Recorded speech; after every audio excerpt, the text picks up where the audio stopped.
하나님의 말씀은 출애굽기 22장 1절에서 15절의 말씀입니다. 사람이 소나 양을 도적질하여 잡거나 팔면 그는 소 하나에 소 다섯으로 갚고 양 하나에 양 넷으로 갚을지니라. 도적이 뚫고 들어옴을 보고 그를 쳐 죽이면 피 흘린 죄가 없으나 해 돋은 후이면 피 흘린 죄가 있으리라. 도적은 반드시 배상할 것이나 배상할 것이 없으면 그 몸을 팔아 그 도적질한 것을 배상할 것이요 도적질한 것이 살아 그 손에 있으면 소나 낙이나 양을 물어나고 갑절을 배상할지니라. 사람이 밭에서나 포도원에서 먹이다가 그 짐승을 놓아서 남의 밭에서 먹게 하면 자기 밭이 제일 좋은 것과 자기 포도원이 제일 좋은 것으로 배상할지니라. 불이 나서 가시나무에 미쳐 낫가리나 거두지 못한 곡식이나 전원을 태우면 불 놓은 자가 반드시 배상할지니라. 사람이 돈이나 물품을 이웃에게 맡겨 지키게 하였다가 그 이웃의 집에서 봉족하였는데 그 도적이 잡히면 갑절을 배상할 것이요 도적이 잡히지 아니하면 그 집주인이 재판장 앞에 가서 자기가 그 이웃의 물품에 손댄 여부의 조사를 받을 것이며 어떠한 과실에든지 소에든지 나귀에든지 양에든지 의복에든지 또는 아무 이런 물건에든지 그것에 대하여 혹이 이르기를 이것이 그것이라 하면 두 편이 재판장 앞에 나아갈 것이요 재판장이 죄 있다고 하는 자가 그 상대편에게 갑절을 배상할지니라.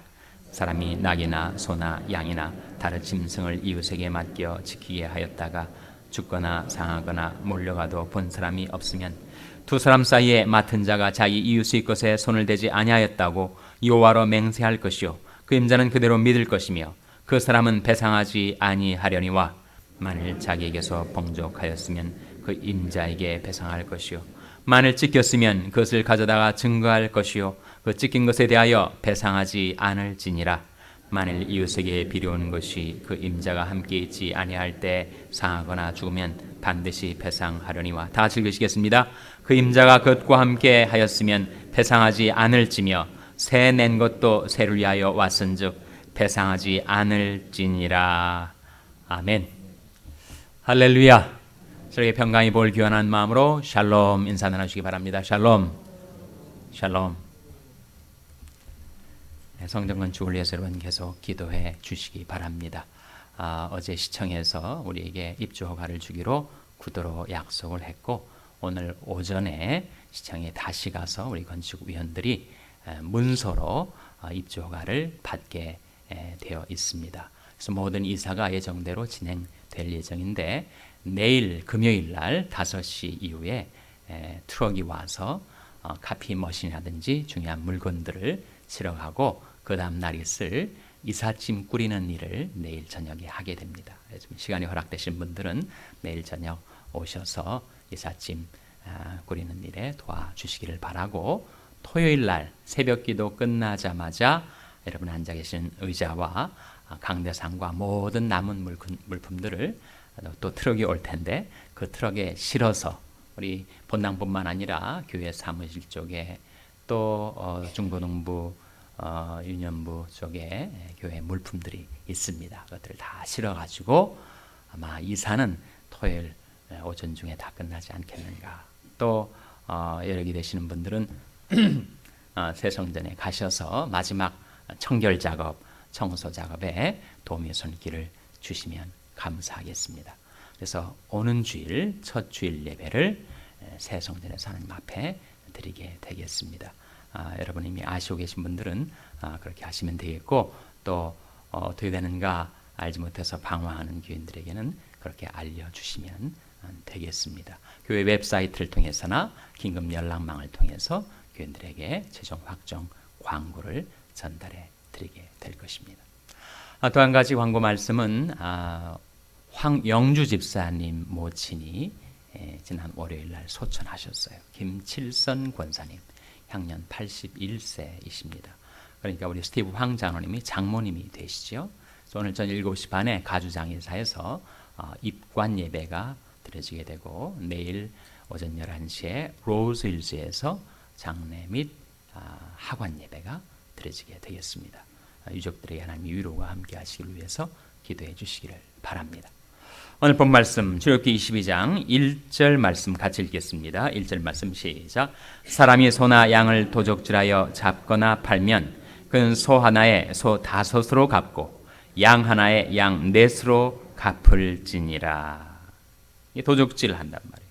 소나 양을. 도적질한 물건을 갖다가 잡거나 팔면 그것이 나중에 발각이 되면 그 도적질 한 사람은 소 하나에 소 하나로 갚고 그랬습니까? 소 다섯으로 갚고 양 하나에 양 몇으로 갚을지니라 했습니까? 양 넷으로. 하나 훔쳤으면 하나만 갚으면 되지 왜 다섯, 넷, 갑절 갚게 하시는가?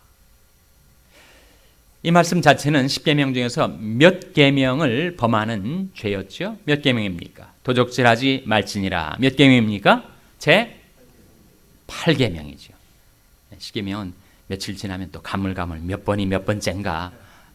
제 5계명이 무엇입니까? 제 5계명이 내 부모를 공경하라 하는 거죠. 제 6계명이 뭐예요? 살인하지 말지니라. 제 7계명이 간음하지 말지니라. 제 8계명이 도적질하지 말지니라. 9계명이 내 이웃에 대하여 거짓 증거하지 말지니라. 제 10계명이 뭡니까? 내 이웃의 소유를 탐내지 말지니라. 순서와 내용뿐만 아니라 각 계명이 어떤 계명인지를 기억하세요. 도적질하지 말지니라. 다시 한번 몇 번째 계명입니까? 제 8계명. 그래서 오늘 본문 말씀은 도적질에 관한 계명이고 제 8계에 관한 말씀인데 여러분 죄는 다 연결이 되어 있습니다. 왜 이웃의 물건은 도적질하나? 탐심을 품었기 때문에.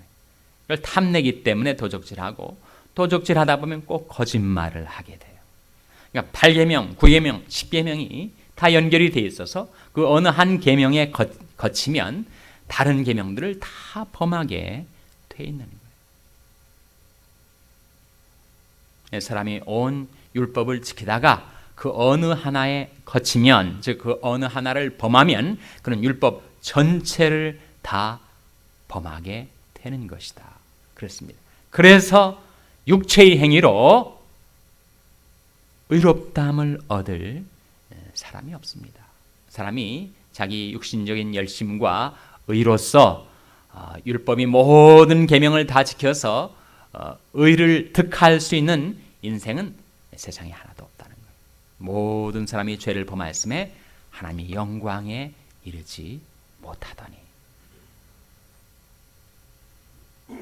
그러면 우리가 이 제8계명을 지켜서 우리가 구원을 받게 되기 때문에 이것을 지켜야 하는가? 그것이 아니라는 거예요. 세상에 어느 인간도 율법을 다 준수해서 구원을 얻을 사람은 없습니다. 그럼 율법은 왜 주신 것인가? 하나님이 은혜로 구원받은 하나님의 백성들이 이 세상에 하나님의 뜻을 받들어 말씀 따라 살라고 주신 거예요. 근데 그 하나님의 백성들이 하나님의 은혜를 망각한 채 그 계명을 범하게 될 때 그 죄에 대해서는 반드시 결과가 따라온다 라고 하는 사실을 우리에게 상기시켜 주고 있습니다. 그래서 오늘 본 말씀은 다 배상법이에요. 배상법. 도적질했을 때 도적질한 것 그거 하나 물려주면 되는 것이 아니라 그 죄에 대해서는 갑절로 4배로 5배로 배상을 하게 하신 겁니다. 그래서 The Law of Restitution 이라는 배상법에 관한 말씀이 오늘 본문에 15절까지 계속 나타나고 있어요. 그래서 한 사람이 도적질해서 도적질한 것 그 물건만 주인에게 되돌려주면 그는 다 해결이 되는가? 그렇지 않다는 거예요. 소 한 마리 도적질하다가 발각되면 소 5마리 물어줘야 되고 양 1마리 도적질하다가 잡히게 되면 양 4마리를 물어주게 하셨습니다. 그리고 도적질하다가 남의 집에 침입을 하다가 그 사람이 한밤중에 홍두깨로 사람이 도적이 들어오면 얼마나 무섭겠어요. 물건만 조그만 물건만 가져가는 잡도둑이 아니라 그러다가 사고가 나가지고 사람을 죽이면 어떻게 되겠습니까? 무서워서 사람이 도적이 들어오면 평상시 이상의 리액션을 보이죠. 그래가지고 도적질하는 그 사람을 죽이게 되는 사고가 일어나면, 그러면 그 집주인은 그 도적의 생명을 앗아간 것에 대해서 그도 역시 죽임을 당해야 되는가? 그렇지 않다는 거예요. 2절 말씀에 보시면 도적이 뚫고 들어옴을 보고 그를 쳐 죽이면 피 흘린 죄가 있습니까? 없습니까? 없게 돼 있어요. 한밤중에 누가 들어온지도 모르는 상태에서 집주인이 자기 방어를 위해서 도적을 죽일 때 그것은 정당방위로 인정을 받게 되어 있습니다. 그러니까 사람을 죽였으나, 도적을 죽였으나 피 흘린 죄가 주인에게 없다는 거예요. 그러나 한낮에 햇빛이 있을 때 그렇게 되면 어떻게 되는가? 3절 말씀 같이 읽겠습니다. 시작. 해 돋은 후이면 피 흘린 죄가 있으리라. 도적은 반드시 배상할 것이나 배상할 것이 없으면 그 몸을 팔아 그 도적질한 것을 배상할 것이요. 해가 돋은 후에 훤히 보이는데 동력이 터서 사람을 식별할 수 있는 상태에서 주인이 도적에 피를 흘리게 되면 피 흘린 죄가 그 주인에게 있게 된다는 겁니다. 경우가 다 다르다는 거죠. proportion, 그 경중이 있다는 거예요. 우리 인생 만사가 다 경중과 완급이라는 것이 있어가지고 경하고 중한 것, 빠르고 느린 것, 크고 작은 것, 그 sense of proportion, 정도에 대한 감각을 이 율법이 우리에게 깨우쳐 주고 있는 말씀이죠. 그러나 중요한 것은 도적이 도적질을 하다가 잡히게 될 때 도적은 반드시 뭘 하라는 거예요? 배상을 하라는 거예요. 배상. 근데 도적이 워낙 가난해서 자기가 소 한 마리 잡아가지고 가려고 했는데 잡혀가지고 소 5마리 배상을 해야 되는데 무슨 도적이 소 5마리 물어줄 돈이 어디 있겠어요? 그럴 경우는 어떻게 된다고요? 그럴 경우는 몸을 팔아라. 몸 팔면 뭐 하라는 말씀이? 노예가 되는 거죠. 노예가.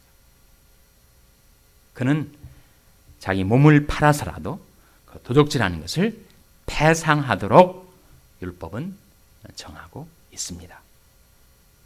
4절 말씀에 도적질한 것이 살아 그 손에 있으면 소나 낙이나 양을 물어나고 얼마를 배상하라고요? 갑절을 배상하라. 도적질한 것이 손에 있다면 그 물건을 돌려줄 뿐만 아니라 갑절을 배상하게 하였습니다. 5절 말씀, 5절 6절 한번 같이 읽겠습니다. 5절 6절 말씀 시작. 사람이 밭에서나 포도원에서 먹이다가 그 짐승을 놓아서 남이 밭에서 먹게 하면 자기 밭이 제일 좋은 것과 자기 포도원이 제일 좋은 것으로 배상할지니라. 불이 나서 가시나무에 미쳐 낯가리나 거두지 못한 곡식이나 전원을 태우면 불러온 자가 반드시 배상할지니라. 배상에 관한 법이에요. 반드시 배상하게 하였습니다. 5절 말씀에 보시면 사람이 밭에서나 포도원에서 먹이다가, 그러니까 자기 가축을 풀어가지고 먹이다가 그 가축이 자기 주인이 밭인지 이웃 주인이 밭인지 어떻게 잘 알겠어요? 말 못하는 짐승이. 그래서 짐승이 계속 먹다가 남의 포도원에 들어가가지고 그 포도를 먹게 하고 곡식을 먹게 했는데 주인이 그걸 방치했단 말이에요. 그래서 그 짐승을 놓아서 남의 밭에서 먹게 하면 어떻게 되는가? 자기 밭에 제일 좋은 것과 자기 포도원에 제일 좋은 것으로 뭐 하라고요? 배상하라.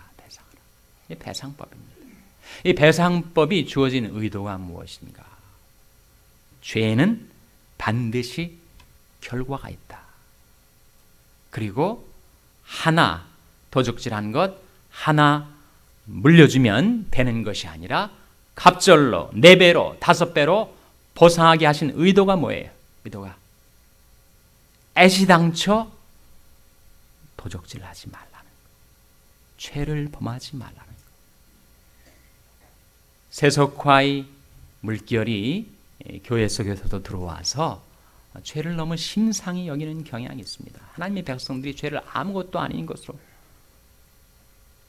아니면 말고 그렇게 죄를 아무것도 아닌 것인 양 심상히 여기고 받아들이는 것이 현대인의 비극이란 말입니다. 죄는 반드시 결과가 있어요. 하나를 죄했다가 5배를 물려줄 수도 있고, 도적질하다가 자기 하나밖에 없는 귀중한 목숨을 잃어버릴 수도 있고, 배상할 것이 없으면 자기가 노예로 전락할 수도 있고, 죄는 반드시 결과가 있음을 우리에게 경고해 주는 말씀이죠. 존 웨슬리가 그런 말을 했습니다. 하나님, 제게 하나님만을 두려워하고 죄만을 무서워할 수 있는 사람 100명을 주십시오. 그럼 제가 온 세상을 바꿔놓겠습니다. 하나님을 두려워하고 죄를 무서워하는 사람. 그래서 죄는 결과가 있고, 죄는 배상을 해야 되고, 몇 배를 배상해야 되고, 죄는 내 인생을 망가뜨리고 내 행복을 앗아가고 내 생명까지 앗아갈 수 있는 무서운 것이다. 그러니까 죄를 멀리하라. 죄를 가까이 하지 말라. 죄를 심상히 여기지 말라. 죄가 몰고 오는 그 결과를 직시하고 죄를 물리치라. 그런즉 너희는 하나님께 순복할지어다.